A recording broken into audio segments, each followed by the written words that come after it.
Hi there, welcome to the fourth section. In this section we're moving away from face recognition and start to delve into plane detection. In the next couple of videos we're going to create a car game prototype.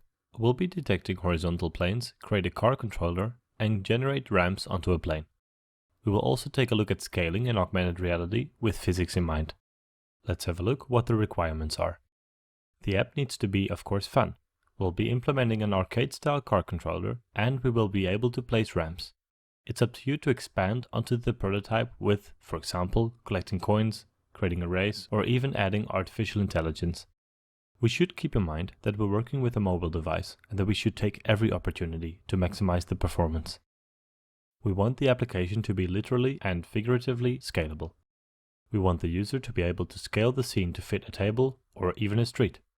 But we also want to be able to easily add and modify the code and the scene for the future. This sounds pretty clear to me. Let's have a look what we'll need to do.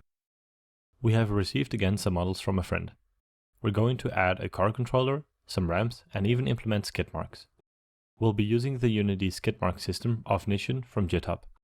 It's highly performant and has little garbage generation. We'll also make sure that the ramps are from different sizes to have some variation. We'll be implementing an object pool from where we place the ramps. We also enable and disable the ramps on the go instead of initializing and destroying them. This will make the app more performant. Users will be able to scale their scene if they want to. This makes them fit to every situation. Before delving into the project, let's quickly discuss the structure of the code. In the first video, we're going to set up the car controller, the variables and the wheel colliders. We'll also set up the ramps for the fourth video. And we're going to import the skid mark system. The second video will be about the user interface. We will have a multi-panel setup and going to create a UI manager that will switch between the different panels or modes, however we'll call them. In the third video, we're going to add the horizontal plane detection and create a plane manager. In the fourth video, we will talk about the scaling in augmented reality and the possibility for the user to change the size of the scene. In the last video, we will create a ramp manager and the option to add ramps to the scene.